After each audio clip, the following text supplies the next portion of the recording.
ਪਿਆਰੇ ਦੋਸਤੋ, ਸਵਾਗਤ ਹੈ ਤੁਹਾਡਾ ਆਪਣੇ YouTube channel Punjab exam warrior ਦੇ ਉੱਤੇ। ਦੋਸਤੋ, ਜਿਸ ਟੌਪਿਕ ਦੀ ਅੱਜ ਆਪਾਂ ਚਰਚਾ ਕਰਨ ਜਾ ਰਹੇ ਹਾਂ ਉਸ ਟੌਪਿਕ ਦਾ ਨਾਮ ਹੈ ਫੈਡਰਲ ਸਿਸਟਮ, ਜਾਂ ਜਿਸ ਨੂੰ ਅਸੀਂ ਪੰਜਾਬੀ ਦੇ ਵਿੱਚ ਸੰਘੀ ਪ੍ਰਣਾਲੀ ਵੀ ਬੋਲਦੇ ਹਾਂ। ਇਸ ਵੀਡੀਓ ਦੇ ਵਿੱਚ ਆਪਾਂ ਇਹ ਜਾਣਨ ਦੀ ਕੋਸ਼ਿਸ਼ ਕਰਾਂਗੇ ਕਿ ਜਿਹੜੀ ਸਾਡੀ ਸੰਘੀ ਪ੍ਰਣਾਲੀ ਹੈ ਉਹ ਕੀ ਹੁੰਦੀ ਹੈ, ਇਹਦੀਆਂ ਵਿਸ਼ੇਸ਼ਤਾਵਾਂ ਕਿਹੜੀਆਂ-ਕਿਹੜੀਆਂ ਨੇ, ਅਤੇ ਜਿਹੜੀ ਸਾਡੀ ਸੰਘੀ ਪ੍ਰਣਾਲੀ ਆ ਉਹ ਯੂਨਿਟਰੀ ਸਿਸਟਮ ਨਾਲੋਂ ਕਿਸ ਤਰ੍ਹਾਂ ਵੱਖ ਹੈ, ਅਤੇ ਇਹਨੂੰ ਭਾਰਤ ਦੇ ਵਿੱਚ ਜਿਹੜੀ ਸੰਘੀ ਪ੍ਰਣਾਲੀ ਹੈ ਕਿਉਂ ਅਪਣਾਇਆ ਗਿਆ। ਇਹਨਾਂ ਸਾਰੀਆਂ ਗੱਲਾਂ ਦੀ ਜਾਣਕਾਰੀ ਪ੍ਰਾਪਤ ਕਰਨ ਲਈ ਤੁਸੀਂ ਨੇ ਇਸ ਵੀਡੀਓ ਦੇ ਅੰਤ ਤੱਕ ਜ਼ਰੂਰ ਜੁੜੇ ਰਹਿਣਾ। ਸੋ ਦੋਸਤੋ, ਸ਼ੁਰੂ ਕਰਦੇ ਹਾਂ ਆਪਾਂ ਅੱਜ ਦੀ ਵੀਡੀਓ। ਸਭ ਤੋਂ ਪਹਿਲਾਂ ਆਪਾਂ ਜੇ ਕਲਾਸੀਫਿਕੇਸ਼ਨ ਕਰੀ ਸਿਸਟਮ ਦੇ ਵਿੱਚ ਜਿਹੜਾ ਸਾਰਾ ਸਿਸਟਮ ਦੇਖਦੀ ਹੈ ਉਹਦੇ ਵਿੱਚ ਆਪਾਂ ਸਰਕਾਰ ਆਉਂਦੀ ਹੈ। ਤਾਂ ਸਰਕਾਰ ਦੀਆਂ ਅੱਗੇ ਦੋ ਕਿਸਮ ਆਪਾਂ ਇੱਥੇ ਲੈਂਦੇ ਹਾਂ। ਇੱਕ ਯੂਨਿਟਰੀ ਗੌਰਮੈਂਟ ਹੁੰਦੀ ਹੈ, ਇੱਕ ਜਿਹੜਾ ਸਾਡੀ ਫੈਡਰਲ ਗੌਰਮੈਂਟ ਹੁੰਦੀ ਹੈ। ਹੁਣ ਯੂਨਿਟਰੀ ਸਿਸਟਮ ਦੇ ਵਿੱਚ ਅਤੇ ਫੈਡਰਲ ਸਿਸਟਮ ਦੇ ਵਿੱਚ ਕੀ ਫ਼ਰਕ ਹੈ ਕਿ ਜਿਹੜਾ ਯੂਨਿਟਰੀ ਸਿਸਟਮ ਆ ਉਹਦੇ ਵਿੱਚ ਸਿਰਫ ਸਿੰਗਲ ਗੌਰਮੈਂਟ ਹੁੰਦੀ ਹੈ, ਜਿਹਨੂੰ ਅਸੀਂ ਨੈਸ਼ਨਲ ਗੌਰਮੈਂਟ ਵੀ ਬੋਲਦੇ ਹਾਂ। ਅਤੇ ਜਿਹੜਾ ਸਾਰਾ ਪ੍ਰਸ਼ਾਸਨ ਦਾ ਆਪਾਂ ਕਹਿ ਸਕਦੇ ਹਾਂ ਕਿ ਸਿਸਟਮ ਦੇਖਣਾ ਉਹ ਸਿਰਫ ਨੈਸ਼ਨਲ ਗੌਰਮੈਂਟ ਨੇ ਦੇਖਣਾ ਕਿ ਪੂਰੇ ਦੇਸ਼ ਦੇ ਵਿੱਚ ਇੱਕੋ ਹੀ ਸਰਕਾਰ ਹੁੰਦੀ ਹੈ ਅਤੇ ਉਹਦੇ ਕਾਇਦੇ ਕਾਨੂੰਨਾਂ ਮੁਤਾਬਕ ਜਿਹੜਾ ਸਿਸਟਮ ਆ ਉਹ ਚੱਲਦਾ। ਦੂਜਾ ਸਾਡੇ ਕੋਲ ਆ ਗਿਆ ਫੈਡਰਲ ਸਿਸਟਮ। ਫੈਡਰਲ ਸਿਸਟਮ ਦੇ ਵਿੱਚ ਕੀ ਹੈ ਕਿ ਜਿਹੜੇ ਸ਼ਕਤੀਆਂ ਨੇ ਉਹ ਦੋ ਪੱਧਰਾਂ 'ਤੇ ਵੰਡੀਆਂ ਹੁੰਦੀਆਂ ਨੇ। ਇੱਕ ਜਿਹੜੀਆਂ ਸ਼ਕਤੀਆਂ ਕੇਂਦਰ ਕੋਲੇ ਹੁੰਦੀਆਂ ਨੇ, ਦੂਜੀਆਂ ਸ਼ਕਤੀਆਂ ਨੇ ਜਿਹੜੀਆਂ ਉਹ ਸਟੇਟ ਕੋਲੇ ਆਉਂਦੀਆਂ ਨੇ। ਅਤੇ ਇਸ ਤੋਂ ਇਲਾਵਾ ਇਹ ਦੋਨੇ ਆਪਣੇ ਆਪਣੇ ਨਿਸ਼ਚਿਤ ਖੇਤਰ ਦੇ ਵਿੱਚ ਰਹਿ ਕੇ ਆਪਣੇ ਜਿਹੜੇ ਰੂਲ ਮੁਤਾਬਕ ਕਾਰਜ ਕਰਦੇ ਨੇ ਕਿ ਸਟੇਟ ਪੱਧਰ ਉੱਤੇ ਕਿਸ ਤਰ੍ਹਾਂ ਦਾ ਸਿਸਟਮ ਚਾਹੀਦਾ, ਸੈਂਟਰ ਪੱਧਰ ਦੇ ਉੱਤੇ ਕਿਸ ਤਰ੍ਹਾਂ ਦਾ ਸਿਸਟਮ ਹੋਣਾ ਚਾਹੀਦਾ। ਉਹ ਆਪਣੇ ਆਪਣੇ ਖੇਤਰ ਦੇ ਅਧੀਨ ਜਿਹੜਾ ਇਹ ਕਾਰਜ ਕਰਦੀਆਂ ਨੇ। ਸੋ ਦੋਸਤੋ, ਤੁਹਾਨੂੰ ਇਹ ਜਿਹੜੀ ਗੱਲ ਹੈ ਉਹ ਸਮਝ ਲੱਗ ਗਈ ਹੋਣੀ ਕਿ ਜਿਹੜਾ ਯੂਨਿਟਰੀ ਸਿਸਟਮ ਹੈ ਉਹ ਕੀ ਹੁੰਦਾ ਅਤੇ ਫੈਡਰਲ ਸਿਸਟਮ ਕੀ ਹੁੰਦਾ। ਅੱਗੇ ਆਪਾਂ ਚੱਲਦੇ ਨੈਕਸਟ ਸਲਾਈਡ ਵੱਲ। ਹੁਣ ਆਪਾਂ ਇੱਥੇ ਦੇਖਦੇ ਹਾਂ ਕਿ ਫੈਡਰਲ ਗੌਰਮੈਂਟ ਅਤੇ ਯੂਨਿਟਰੀ ਗੌਰਮੈਂਟ ਦੇ ਵਿੱਚ ਡਿਫਰੈਂਸ ਕਿਹੜੇ ਨੇ।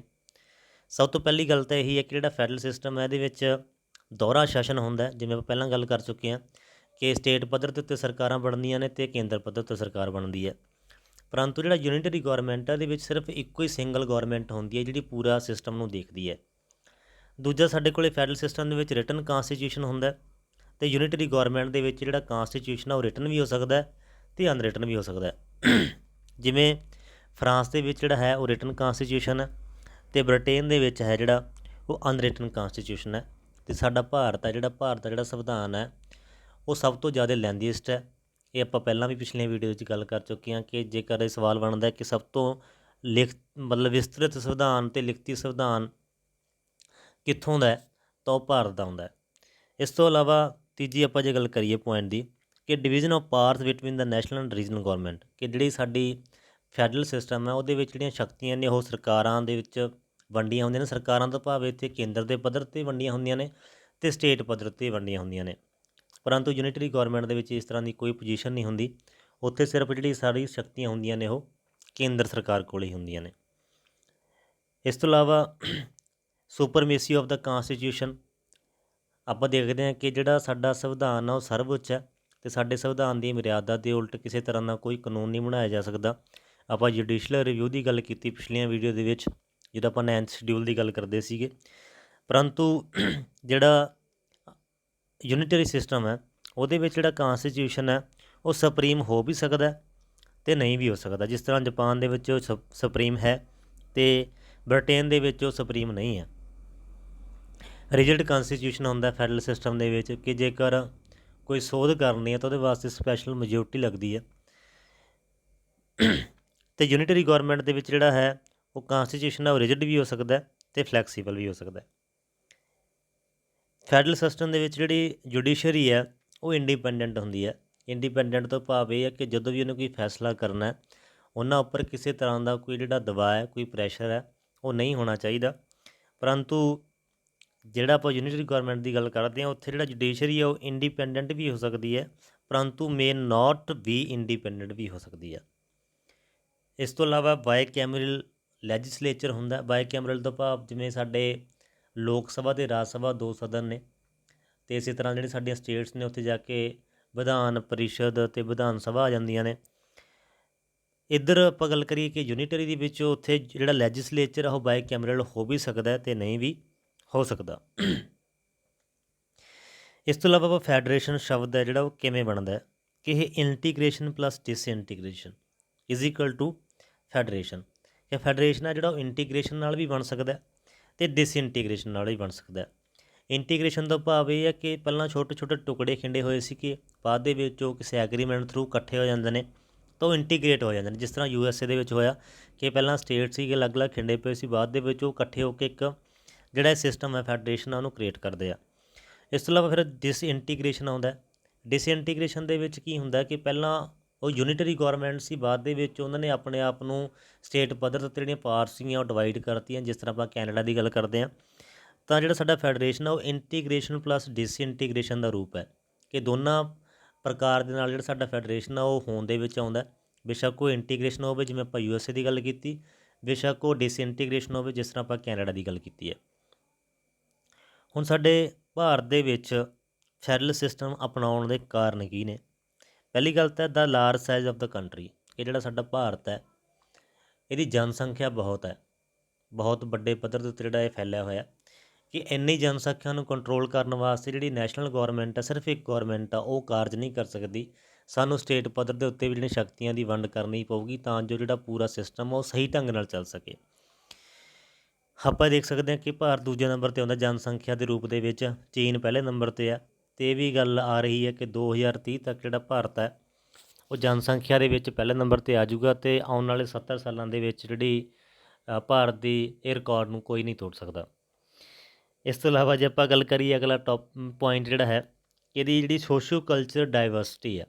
ਸੋਸ਼ੋ ਕਲਚਰ ਡਾਇਵਰਸਿਟੀ ਤੋਂ ਭਾਵ ਕੀ ਹੈ ਕਿ ਇੱਥੇ ਵੱਖਰੇ ਵੱਖਰੇ ਕਲਚਰ ਨੇ, ਵੱਖਰੇ ਵੱਖਰੇ ਤਰ੍ਹਾਂ ਦੇ ਲੋਕ ਰਹਿੰਦੇ ਨੇ, ਫਿਰ ਵੀ ਸਾਡਾ ਭਾਰਤ ਜਿਹੜਾ ਅਖੰਡ ਭਾਰਤ ਹੈ ਅਤੇ ਆਉਣ ਵਾਲੇ ਟਾਈਮ ਦੇ ਵਿੱਚ ਵੀ ਅਖੰਡ ਭਾਰਤ ਹੀ ਰਹੂਗਾ। ਇਹ ਇੱਥੇ ਬਹੁਤ ਸਾਰੀਆਂ ਡਾਇਵਰਸਿਟੀਜ਼ ਨੇ, ਉਹਨਾਂ ਡਾਇਵਰਸਿਟੀਜ਼ ਨੂੰ ਪਹਿਚਾਨਣ ਦੇ ਵਾਸਤੇ ਸਟੇਟ ਪੱਧਰ ਦੇ ਉੱਤੇ ਲੋਕਾਂ ਦਾ ਹੋਣਾ ਲਾਜ਼ਮੀ ਹੈ ਕਿ ਇੱਕ ਖਿੱਤੇ ਦੀ ਜਿਹੜੀ ਪ੍ਰੋਬਲਮ ਹੈ ਉਹਨੂੰ ਸਟੇਟ ਪੱਧਰ ਦੇ ਲੋਕ ਹੀ ਜਾਣ ਸਕਦੇ ਨੇ। ਕਿ ਜਿਸ ਤਰ੍ਹਾਂ ਪੰਜਾਬ ਦੀ ਗੱਲ ਕਰੀਏ ਕਿ ਪੰਜਾਬ ਦੀਆਂ ਕਿਹੜੀਆਂ ਕਿਹੜੀਆਂ ਸਮੱਸਿਆਵਾਂ ਨੇ ਉਹ ਸਟੇਟ ਪੱਧਰ ਦੇ ਬੰਦੇ ਸੁਣਨਗੇ ਅਤੇ ਇੱਥੋਂ ਲਿਜਾ ਕੇ ਉਹ ਸੈਂਟਰ ਦੇ ਵਿੱਚ ਗੱਲ ਕਰਨਗੇ। ਤਾਂ ਇਹਨਾਂ ਸਾਰੇ ਕਲਚਰਸ ਨੂੰ ਧਿਆਨ ਦੇ ਵਿੱਚ ਰੱਖਦੇ ਹੋਏ ਭਾਰਤ ਦੇ ਵਿੱਚ ਜਿਹੜਾ ਫੈਡਰਲ ਸਿਸਟਮ ਹੈ ਇਸ ਨੂੰ ਅਪਣਾਇਆ ਗਿਆ। ਤੀਸਰਾ ਜਿਹੜਾ ਮੇਨ ਪੁਆਇੰਟ ਆ ਜਾਂਦਾ ਸਾਡਾ ਉਹ ਇਹ ਹੈ ਕਿ ਜਿਹੜਾ ਸਾਡਾ ਫੈਡਰੇਸ਼ਨ ਸ਼ਬਦ ਹੈ ਭਾਰਤ ਦੇ ਸੰਵਿਧਾਨ ਦੇ ਵਿੱਚ ਕਿਤੇ ਵੀ ਨਹੀਂ ਲਿਖਿਆ ਗਿਆ। ਇਹ ਸਾਨੂੰ ਪਤਾ ਹੋਣਾ ਚਾਹੀਦਾ ਹੈ ਕਿ ਜਿਹੜਾ ਫੈਡਰੇਸ਼ਨ ਸ਼ਬਦ ਹੈ ਉਹ ਭਾਰਤੀ ਸੰਵਿਧਾਨ ਦੇ ਵਿੱਚ ਕਿਤੇ ਵੀ ਨਹੀਂ ਲਿਖਿਆ ਹੋਇਆ, ਪਰੰਤੂ ਆਰਟੀਕਲ 1 ਦੇ ਵਿੱਚ ਕੀ ਲਿਖਿਆ ਹੋਇਆ ਹੈਗਾ ਕਿ ਭਾਰਤ ਕੀ ਹੈ, ਯੂਨੀਅਨ ਆਫ ਸਟੇਟਸ ਹੈ, ਕਿ ਰਾਜਾਂ ਦਾ ਸੰਘ ਹੈ। ਹੁਣ ਇੱਥੇ ਫੈਡਰੇਸ਼ਨ ਸ਼ਬਦ ਕਿਉਂ ਨਹੀਂ ਵਰਤਿਆ ਗਿਆ, ਯੂਨੀਅਨ ਆਫ ਸਟੇਟਸ ਸ਼ਬਦ ਕਿਉਂ ਵਰਤਿਆ ਗਿਆ, ਉਹਦੀ ਆਪਾਂ ਅੱਗੇ ਵਿਆਖਿਆ ਕਰਦੇ ਹਾਂ। ਕਿ ਬਾਬਾ ਸਾਹਿਬ ਅੰਬੇਦਕਰ ਨੂੰ ਜਦੋਂ ਸਵਾਲ ਪੁੱਛਿਆ ਗਿਆ ਕਿ ਇੱਥੇ ਫੈਡਰੇਸ਼ਨ ਸ਼ਬਦ ਦੀ ਵਰਤੋਂ ਕਿਉਂ ਨਹੀਂ ਕੀਤੀ ਗਈ ਤਾਂ ਉਹਨਾਂ ਨੇ ਇਹਦਾ ਆਨਸਰ ਦਿੱਤਾ ਕਿ according to doctor BR Ambedkar ਦਾ phrase union of states has been preferred to the federation of states to indicate two things. ਉਹਨਾਂ ਨੇ ਕਿਹਾ ਵੀ ਜਿਹੜਾ ਫੈਡਰੇਸ਼ਨ ਕਿਉਂ ਨਹੀਂ ਵਰਤਿਆ ਗਿਆ ਅਤੇ ਯੂਨੀਅਨ ਆਫ ਸਟੇਟਸ ਕਿਉਂ ਵਰਤਿਆ ਗਿਆ, ਇਹਦੇ ਦੋ ਕਾਰਨ ਹੈ। ਪਹਿਲੀ ਗੱਲ ਤਾਂ ਇਹ ਹੈ ਕਿ Indian federation is not the result of an agreement among the states, ਕਿ ਜਿਹੜਾ ਸਟੇਟਾਂ ਦੇ ਵਿੱਚ ਕਿਸੇ ਤਰ੍ਹਾਂ ਦਾ ਕੋਈ ਐਗਰੀਮੈਂਟ ਨਹੀਂ ਹੋਇਆ ਤਾਂ ਕਿ ਆਪਾਂ ਫੈਡਰੇਸ਼ਨ ਸ਼ਬਦ ਇੱਥੇ ਯੂਜ਼ ਕਰੀਏ। ਜਿਸ ਤਰ੍ਹਾਂ ਆਪਾਂ ਗੱਲ ਕੀਤੀ ਕਿ ਜਿਹੜਾ USA ਦੇ ਵਿੱਚ ਹੈ ਉਹ ਇੱਕ ਐਗਰੀਮੈਂਟ ਹੋਇਆ ਸੀਗਾ ਕਿ ਸਾਨੂੰ ਆਹ ਸ਼ਕਤੀਆਂ ਪ੍ਰਦਾਨ ਹੋਣਗੀਆਂ ਤਾਂ ਕਰਕੇ ਆਪਾਂ ਜਿਹੜਾ ਇੱਕ ਨੈਸ਼ਨਲ ਗੌਰਮੈਂਟ ਕ੍ਰੀਏਟ ਕਰਾਂਗੇ ਅਤੇ ਫੈਡਰੇਸ਼ਨ ਸਿਸਟਮ ਨੂੰ ਅਪਣਾਵਾਂਗੇ, ਸਟੇਟਸ ਪੱਧਰ ਉੱਤੇ ਸਾਨੂੰ ਆਹ ਸ਼ਕਤੀਆਂ ਮਿਲਣਗੀਆਂ, ਨੈਸ਼ਨਲ ਪੱਧਰ ਦੇ ਉੱਤੇ ਆਹ ਕੰਮ ਹੋਣਗੇ।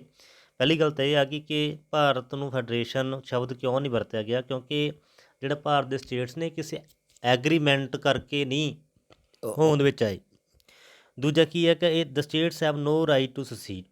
ਦੂਜੀ ਗੱਲ ਇਹ ਹੈ ਕਿ ਭਾਰਤ ਦੇ ਕਿਸੇ ਵੀ ਰਾਜ ਨੂੰ ਇਹ ਹੱਕ ਨਹੀਂ ਹੈ ਕਿ ਉਹ ਜਾ ਕੇ ਕਹਦੇ ਵੀ ਮੈਂ ਭਾਰਤ ਦੇ ਵਿੱਚ ਨਹੀਂ ਰਹਿੰਦਾ, ਮੈਂ ਤਾਂ ਜਾ ਕੇ ਕੈਨੇਡਾ ਨਾਲ ਰਲੂੰਗਾ, ਮੈਂ ਤਾਂ ਜਾ ਕੇ ਅਮਰੀਕਾ ਨਾਲ ਰਲੂੰਗਾ, ਇਸ ਤਰ੍ਹਾਂ ਦਾ ਨਹੀਂ ਹੈ। ਹਾਲਾਂਕਿ ਜਿਹੜਾ USA ਦੇ ਵਿੱਚ ਹੈ ਕਿ ਉਹਦੇ ਵਿੱਚ ਜਿਹੜੇ ਸਟੇਟਸ ਨੇ ਉਹ ਸਸੀਡ ਕਰ ਸਕਦੇ ਆ। ਤਾਂ ਇਹ ਸਮਝ ਲੱਗ ਗਈ ਹੋਣੀ ਕਿ ਫੈਡਰੇਸ਼ਨ ਸ਼ਬਦ ਕਿਉਂ ਨਹੀਂ ਵਰਤਿਆ ਗਿਆ। ਪਹਿਲੀ ਗੱਲ ਤਾਂ ਇਹ ਹੈ ਕਿ ਸਟੇਟਸ ਦਾ ਕੋਈ ਐਗਰੀਮੈਂਟ ਨਹੀਂ ਹੋਇਆ। ਦੂਜਾ, ਭਾਰਤ ਦਾ ਕੋਈ ਵੀ ਰਾਜ ਆਪਣੇ ਪੱਧਰ ਦੇ ਉੱਤੇ ਵੱਖਰਾ ਦੇਸ਼ ਨਹੀਂ ਬਣਾ ਸਕਦਾ। ਸਿੰਪਲ ਜੀ ਗੱਲ ਇਹ ਹੈ। ਨੈਕਸਟ ਫੈਡਰਲ ਫੀਚਰਸ ਕੀ ਨੇ? ਪਹਿਲੀ ਗੱਲ ਆ ਗਈ ਡਿਊਲ ਪੋਲਿਟੀ। ਡਿਊਲ ਪੋਲਿਟੀ ਦਾ ਭਾਵ ਦੋਹਰੀ ਸਰਕਾਰ, ਕਿ ਇੱਕ ਸੈਂਟਰ ਦੀ ਸਰਕਾਰ ਹੋਊਗੀ, ਦੂਜੀ ਜਿਹੜੀ ਸਾਡੀਆਂ ਸਟੇਟਸ ਦੀਆਂ ਸਰਕਾਰਾਂ ਹੋਣਗੀਆਂ। ਫਿਰ ਕੀ ਹੈ the union government deals with the matter of national importance, ਕਿ ਜਿਹੜੇ ਕੇਂਦਰ ਦੇ ਮਸਲੇ ਨੇ, ਜਿਵੇਂ ਆਪਾਂ ਕਹੀਏ ਡਿਫੈਂਸ ਦਾ ਮਸਲਾ ਹੈ ਜਾਂ ਸਾਡੇ ਰੇਲਵੇ ਦਾ ਮਸਲਾ ਹੈ, ਕਮਿਊਨੀਕੇਸ਼ਨ ਹੈ, ਫੋਰਨ ਅਫੇਅਰ ਨੇ ਜਾਂ ਕਰੰਸੀ ਹੈ, ਇਹਨਾਂ ਪੱਧਰਾਂ ਉੱਤੇ ਕੀ ਹੈ ਜਿਹੜਾ ਸੈਂਟਰ ਆ ਸਾਡਾ ਉਹ ਕਾਰਜ ਕਰੂਗਾ। ਉੱਥੇ ਇਹ ਨਹੀਂ ਹੈ ਕਿ ਸਟੇਟ ਵਾਲੇ ਜਾ ਕੇ ਲੱਤ ਲੜਾਈ ਜਾਣ ਕਿ ਤੁਸੀਂ ਇਸ ਤਰ੍ਹਾਂ ਕਰਨਾ ਸੀਗਾ, ਕਿ ਮੰਨ ਲਓ ਕਿਸੇ ਸਟੇਟ ਦਾ ਕੋਈ ਫੋਰਨ ਅਫੇਅਰ ਦਾ ਮਸਲਾ ਹੈ ਤਾਂ ਉਹਨੂੰ ਨਜਿੱਠਣ ਵਾਸਤੇ ਜਿਹੜਾ ਸਾਡਾ ਸੈਂਟਰ ਬੈਠਾ ਹੈ। ਉਸ ਤਰ੍ਹਾਂ ਜਿਹੜੇ ਸਾਡੇ ਸਟੇਟ ਗੌਰਮੈਂਟ ਹੈ ਇਹਨਾਂ ਦੇ ਆਪਣੇ ਮਸਲੇ ਨੇ ਕਿ ਇਸ ਪੱਧਰ ਉੱਤੇ ਸੈਂਟਰ ਆ ਕੇ ਆਪਣੀ ਲੱਤ ਨਹੀਂ ਅੜਾਊਗਾ, ਕਿ ਜਿਸ ਤਰ੍ਹਾਂ ਐਗਰੀਕਲਚਰ ਹੈ, ਹੈਲਥ ਹੈ, ਲੋਕਲ ਗੌਰਮੈਂਟ, ਇਸ ਤਰ੍ਹਾਂ ਦੇ ਮਸਲਿਆਂ ਦੇ ਉੱਤੇ ਨਜਿੱਠਣਾ ਉਹ ਸਟੇਟ ਦਾ ਕੰਮ ਹੈ। ਜਿਹੜਾ ਪੂਰਾ ਡਿਫੈਂਸ ਦਾ ਸਿਸਟਮ ਆ ਗਿਆ, ਕਮਿਊਨੀਕੇਸ਼ਨ ਆ ਗਈ, ਸਾਡੀ ਰੇਲਵੇ ਆ ਗਈ, ਫੋਰਨ ਅਫੇਅਰਸ ਆ ਗਏ, ਸਾਡੀ ਕਰੰਸੀ ਆ ਗਈ, ਉਹਨਾਂ ਨਾਲ ਨਜਿੱਠਣ ਵਾਸਤੇ ਜਿਹੜਾ ਸਾਡਾ ਸੈਂਟਰ ਕੰਮ ਕਰੂਗਾ। ਤਾਂ ਡਿਊਲ ਪੋਲਿਟੀ ਤੋਂ ਭਾਵ ਇਹ ਹੈ। ਇਸ ਤੋਂ ਬਾਅਦ ਅੱਗੇ ਆਪਾਂ ਗੱਲ ਕਰਦੇ ਰਿਟਨ ਕਾਨਸਟੀਟਿਊਸ਼ਨ। ਇਹਦੀ ਆਪਾਂ ਗੱਲ ਕਰ ਹੀ ਚੁੱਕੇ ਹਾਂ ਕਿ ਭਾਰਤ ਦਾ ਜਿਹੜਾ ਸੰਵਿਧਾਨ ਆ ਉਹ ਲਿਖਤੀ ਹੈ।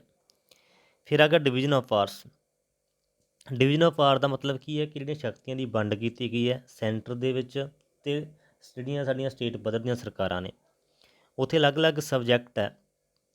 ਜੇ ਆਪਾਂ ਗੱਲ ਕਰੀਏ ਕਿ ਸਾਡੇ 3 ਸੂਚੀਆਂ ਨੇ, ਇੱਕ ਕੇਂਦਰੀ ਸੂਚੀ ਹੈ, ਇੱਕ ਰਾਜ ਸੂਚੀ ਹੈ, ਇੱਕ ਸਮਵਰਤੀ ਸੂਚੀ ਹੈ।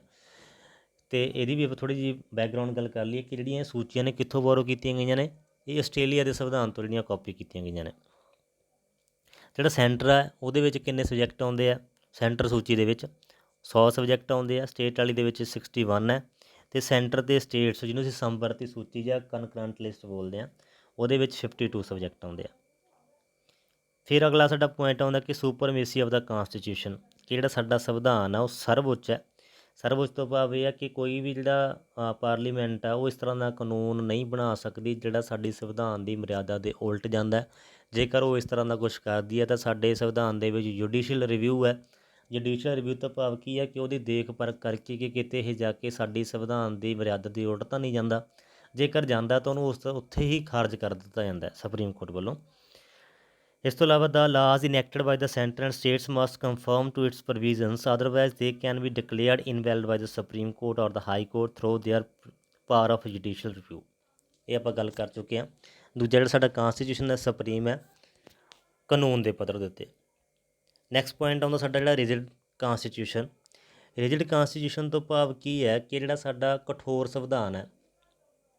ਕਠੋਰ ਤੋਂ ਭਾਵ ਇੱਥੇ ਕੀ ਹੈ ਕਿ ਜੇਕਰ ਕਿਸ ਤਰ੍ਹਾਂ ਦੀ ਕੋਈ ਸੋਧ ਕਰਨੀ ਹੈ ਉਹ ਸੋਧ ਕਰਨ ਵਾਸਤੇ ਇੱਕ ਸਪੈਸ਼ਲ ਮੈਜੋਰਟੀ ਲੱਗੂਗੀ। ਜੇਕਰ ਉਹ ਸਪੈਸ਼ਲ ਮੈਜੋਰਟੀ ਰਾਹੀਂ ਉਹ ਗੱਲ ਪਾਸ ਹੋ ਜਾਂਦੀ ਹੈ ਤਾਂ ਉਹ ਸੋਧ ਮੰਨੀ ਜਾਊਗੀ। ਜੇਕਰ ਉਹ ਨਹੀਂ ਉਸ ਆਪਾਂ ਕਹਿ ਸਕਦੇ ਹਾਂ ਕਿ ਪ੍ਰੋਸੈਸ ਦੇ ਥਰੂ ਵਿੱਚ ਉਹਦੇ ਚੰਗੀ ਤਰ੍ਹਾਂ ਬੈਠਦੀ ਤਾਂ ਉਹ ਜਿਹੜੀ ਸੋਧ ਆ ਉਹ ਨਹੀਂ ਮੰਨੀ ਜਾਊਗੀ। ਸਾਡਾ ਜਿਹੜਾ ਸੰਵਿਧਾਨ ਆ ਕਠੋਰ ਵੀ ਹੈ, ਲਚਕੀਲਾ ਵੀ ਹੈ। ਲਚਕੀਲੇ ਤੋਂ ਭਾਵ ਇਹ ਹੈ ਕਿ ਇੱਕ ਸਿੰਪਲ ਮੈਜੋਰਟੀ ਲਾ ਕੇ ਕੋਈ ਬਿੱਲ ਨੂੰ ਪਾਸ ਕਰ ਦੇਣਾ। ਕਠੋਰ ਤੋਂ ਇੱਥੇ ਇਹ ਹੈ ਕਿ ਆਰਟੀਕਲ 368 ਦੀ ਆਪਾਂ ਜਦੋਂ ਗੱਲ ਕਰਦੇ ਹਾਂ ਕਿ 2/3 ਉੱਥੇ ਮੈਂਬਰਾਂ ਦੁਆਰਾ ਪਾਸ ਹੋਊਗਾ, ਇਸ ਤੋਂ ਬਾਅਦ ਉਹ ਦੂਜੇ ਸਦਨ ਦੇ ਵਿੱਚ ਜਾ ਕੇ ਪਾਸ ਹੋਊਗਾ ਅਤੇ ਇਸ ਤੋਂ ਬਾਅਦ ਰਾਸ਼ਟਰਪਤੀ ਦੀ ਪ੍ਰਵਾਨਗੀ ਵਾਸਤੇ ਜਾਊਗਾ। ਇਹ ਸਾਰਾ ਸਿਸਟਮ ਜਿਹੜਾ ਆਉਂਦਾ ਸਾਡਾ ਸਪੈਸ਼ਲ ਮੈਜੋਰਟੀ ਦੇ ਵਿੱਚ ਆਉਂਦਾ। ਇਸੇ ਕਰਕੇ ਇਹਨੂੰ ਰਿਜਿਡ ਕਾਨਸਟੀਟਿਊਸ਼ਨ ਵੀ ਬੋਲਿਆ ਜਾਂਦਾ। ਅਤੇ ਇੱਕ ਵਿਸ਼ੇਸ਼ਤਾ ਹੈਗੀ ਫੈਡਰਲ ਸਿਸਟਮ ਦੀ। ਫਿਰ ਆ ਗਿਆ ਇੰਡੀਪੈਂਡੈਂਟ ਜੁਡੀਸ਼ਰੀ। ਇੰਡੀਪੈਂਡੈਂਟ ਜੁਡੀਸ਼ਰੀ ਤੋਂ ਭਾਵ ਕੀ ਹੈ ਕਿ ਜਿਹੜਾ ਕਾਨਸਟੀਟਿਊਸ਼ਨ ਹੈ ਇਹਨੇ ਸਾਡੀ ਜਿਹੜੀ ਨਿਆਂਪਾਲਕ ਹੈ ਉਹਨੂੰ ਸੁਤੰਤਰ ਰੱਖਿਆ ਹੋਇਆ, ਜਿਹਨੂੰ ਕੀ ਕਰਦਾ ਹੈਗਾ ਜਿਹੜਾ ਸਾਡਾ ਸੁਪਰੀਮ ਕੋਰਟ ਆ ਉਹ ਹੈੱਡ ਕਰਦਾ ਹੈਗਾ।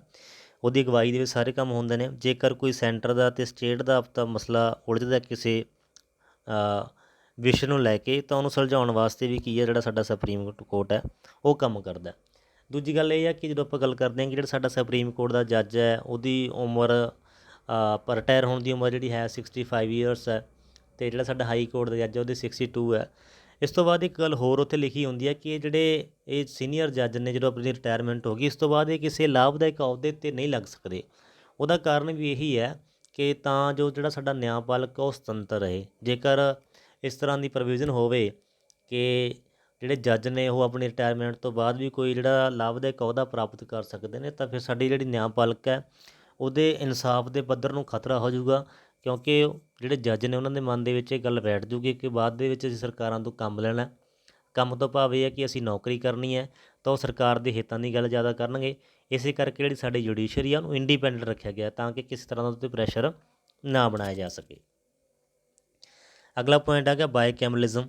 ਬਾਇਕੈਮਰਲਿਜ਼ਮ ਆਪਾਂ ਗੱਲ ਕੀਤੀ ਸੀ ਕਿ 2 ਸਦਨ, ਸਾਡਾ ਉੱਪਰ ਹਾਊਸ ਹੈ ਜਿਹੜਾ ਉਹ ਰਾਜ ਸਭਾ ਅਤੇ ਜਿਹੜਾ ਸਾਡਾ ਲੋਅਰ ਹਾਊਸ ਹੈ ਉਹ ਲੋਕ ਸਭਾ। ਪਰੰਤੂ ਸਾਡੇ ਸੰਵਿਧਾਨ ਦੇ ਵਿੱਚ ਆਪਾਂ ਗੱਲ ਕਰਦੇ ਹਾਂ ਕਿ ਲਿਆ ਯੂਨਿਟਰੀ ਗਿਆ ਪਰ ਸਿਸਟਮ ਇੱਥੇ ਫੈਡਰਲ ਚੱਲਦਾ। ਪਰ ਯੂਨਿਟਰੀ ਫੀਚਰਸ ਕਿਹੜੀਆਂ ਨੇ ਸਾਡੇ ਸੰਵਿਧਾਨ ਦੇ ਵਿੱਚ? ਸਟਰੋਂਗ ਸੈਂਟਰ ਹੈ, ਕਿਉਂਕਿ ਹਰੇਕ ਮਸਲੇ ਉੱਤੇ ਜਿਹੜਾ ਕੇਂਦਰ ਹੈ ਉਹਦੀ ਆਪਾਂ ਕਹਿ ਸਕਦੇ ਹਾਂ ਕਿ ਸ਼ਕਤੀ ਜ਼ਿਆਦਾ ਹੈ। ਜਦੋਂ ਅਸੀਂ ਸੂਚੀਆਂ ਦੀ ਗੱਲ ਕੀਤੀ ਕਿ ਇੱਕ ਕੇਂਦਰੀ ਸੂਚੀ ਹੁੰਦੀ ਹੈ, ਇੱਕ ਰਾਜ ਸੂਚੀ ਹੁੰਦੀ ਹੈ, ਇੱਕ ਸਮਵਰਤੀ ਸੂਚੀ ਹੁੰਦੀ ਹੈ, ਪਰੰਤੂ ਉਹਦੇ ਵਿੱਚ ਕੁਝ ਇਸ ਤਰ੍ਹਾਂ ਦੀਆਂ ਪ੍ਰੋਵੀਜ਼ਨਸ ਵੀ ਨੇ ਕਿ ਜਿਹੜਾ ਸੈਂਟਰ ਹੈ ਉਹ ਸਟੇਟ ਦੇ ਮਸਲਿਆਂ ਦੇ ਉੱਤੇ ਵੀ ਕਦੇ ਕਦੇ ਕਾਨੂੰਨ ਬਣਾ ਦਿੰਦਾ ਅਤੇ ਸਮਵਰਤੀ ਦੀ ਸੂਚੀ ਉੱਤੇ ਵੀ ਜਿਹੜਾ ਉਹਦਾ ਹੱਥ ਆ ਉਹ ਭਾਰੀ ਰਹਿੰਦਾ ਹੈਗਾ। ਫਲੈਕਸੀਬਿਲਿਟੀ ਆਫ ਦਾ ਕਾਨਸਟੀਟਿਊਸ਼ਨ, ਫਲੈਕਸੀਬਿਲਿਟੀ ਆਪਾਂ ਗੱਲ ਕਰ ਲਈ ਕਿ ਕੋਈ ਸਿੰਪਲ ਮੈਜੋਰਟੀ ਰਾਹੀਂ ਕਿਸੇ ਸੋਧ ਨੂੰ ਪਾਸ ਕਰ ਦੇਣਾ। ਸਿੰਗਲ ਕਾਨਸਟੀਟਿਊਸ਼ਨ ਹੈ ਕਿ ਹਰੇਕ ਸਟੇਟ ਦਾ ਆਪਣਾ ਸੰਵਿਧਾਨ ਨਹੀਂ ਹੈ, ਸਿਰਫ ਇੱਕ ਹੀ ਸਾਡੇ ਸੰਵਿਧਾਨ ਹੈ ਜਿਹੜਾ ਕਿ ਸਰਵਉੱਚ ਹੈ ਅਤੇ ਉਹਦੀ ਪਾਲਣਾ ਕਰਨੀ ਸੈਂਟਰ ਦੀ ਵੀ ਜ਼ਿੰਮੇਵਾਰੀ ਬਣਦੀ ਹੈ, ਸਾਡੇ ਨਾਗਰਿਕਾਂ ਦੀ ਜ਼ਿੰਮੇਵਾਰੀ ਬਣਦੀ ਹੈ ਅਤੇ ਸਾਡੀਆਂ ਸਟੇਟਸ ਦੀ ਜ਼ਿੰਮੇਵਾਰੀ ਬਣਦੀ ਹੈ। ਸਿੰਗਲ ਸਿਟੀਜ਼ਨਸ਼ਿਪ ਹੈ, ਸਿਟੀਜ਼ਨਸ਼ਿਪ ਤੋਂ ਭਾਵ ਇਹ ਹੈ ਕਿ ਨਾਗਰਿਕਤਾ ਸਾਨੂੰ ਸਿਰਫ ਨੈਸ਼ਨਲਿਟੀ ਤੌਰ 'ਤੇ ਮਿਲੀ ਹੋਈ ਹੈ ਕਿ ਅਸੀਂ ਇੰਡੀਅਨ ਹੈ, ਸਾਨੂੰ ਸਟੇਟ ਪੱਧਰ ਦੀ ਕੋਈ ਨਾਗਰਿਕਤਾ ਨਹੀਂ ਮਿਲੀ ਹੋਈ। ਜਿਸ ਤਰ੍ਹਾਂ ਅਮਰੀਕਾ ਦੇ ਵਿੱਚ ਹੈ ਕਿ ਉੱਥੇ ਸਟੇਟ ਪੱਧਰ ਦੀ ਨਾਗਰਿਕਤਾ ਵੀ ਲੋਕਾਂ ਨੂੰ ਪ੍ਰਾਪਤ ਹੈ ਅਤੇ ਸੈਂਟਰ ਦੀ ਵੀ ਪ੍ਰਾਪਤ ਹੈ, ਪਰੰਤੂ ਸਾਡੇ ਸੰਵਿਧਾਨ ਅਨੁਸਾਰ ਸਾਨੂੰ ਸਿਰਫ ਅਖਿਆਰੀ ਨਾਗਰਿਕਤਾ ਮਿਲੀ ਹੋਈ ਹੈ। ਐਮਰਜੈਂਸੀ ਪ੍ਰੋਵੀਜ਼ਨਸ ਨੇ, ਐਮਰਜੈਂਸੀ ਪ੍ਰੋਵੀਜ਼ਨ ਦੀ ਆਪਾਂ ਗੱਲ ਕਰਦੇ ਕਿ ਰਾਸ਼ਟਰਪਤੀ ਦੀਆਂ ਸੰਕਟਕਾਲੀਨ ਸ਼ਕਤੀਆਂ ਆਰਟੀਕਲ 352, 356 ਅਤੇ ਆਰਟੀਕਲ 360, ਇਹ ਵੀ ਜਿਹੜਾ ਯੂਨਿਟਰੀ ਗੌਰਮੈਂਟ ਦਾ ਇੱਕ ਪ੍ਰੋਵੀਜ਼ਨ ਹੈ, ਆਪਾਂ ਕਹਿੰਦੇ ਉਹਦਾ ਫੀਚਰ ਹੈ।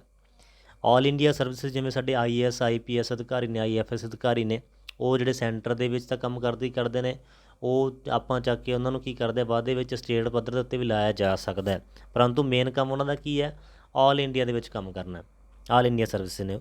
ਇੰਟੀਗ੍ਰੇਟਡ ਜੁਡੀਸ਼ਰੀ, ਇੰਟੀਗ੍ਰੇਟਡ ਜੁਡੀਸ਼ਰੀ ਤੋਂ ਭਾਵ ਕੀ ਹੈ ਕਿ ਸੁਪਰੀਮ ਕੋਰਟ ਸਰਵਉੱਚ ਹੈ, ਉਹਦੇ ਨੀਚੇ ਸਟੇਟ ਪੱਧਰ 'ਤੇ ਹਾਈ ਕੋਰਟ ਆ ਗਈਆਂ, ਹਾਈ ਕੋਰਟ ਦੇ ਨੀਚੇ ਜਿਹੜੀਆਂ ਸਾਡੀਆਂ ਅਲੱਗ-ਅਲੱਗ ਤਰ੍ਹਾਂ ਦੀਆਂ ਅਦਾਲਤਾਂ ਨੇ, ਡਿਸਟ੍ਰਿਕਟ ਕੋਰਟਸ ਨੇ ਜਾਂ ਹੋਰ ਅਦਾਲਤਾਂ ਨੇ, ਲੋਕ ਅਦਾਲਤਾਂ ਵਗੈਰਾ, ਤਾਂ ਉਹਦਾ ਇੱਕ ਚੇਨ ਹੈ ਕਿ ਸਭ ਤੋਂ ਉੱਪਰ ਜਾ ਕੇ ਸੁਪਰੀਮ ਕੋਰਟ ਖੜ੍ਹਦੀ ਹੈ, ਸੈਕਿੰਡ ਨੰਬਰ 'ਤੇ ਫਿਰ ਹਾਈ ਕੋਰਟ ਆਉਂਦੀ ਹੈ, ਫਿਰ ਅਲੱਗ-ਅਲੱਗ ਨੀਚੇ ਪੱਧਰ ਦੀਆਂ ਜਿਹੜੀਆਂ ਅਦਾਲਤਾਂ ਨੇ, ਉਹ ਇੱਕ ਇੰਟੀਗ੍ਰੇਟਡ ਸਿਸਟਮ ਹੈ ਜਿਹੜਾ ਉਹ ਬਣਿਆ ਹੋਇਆ।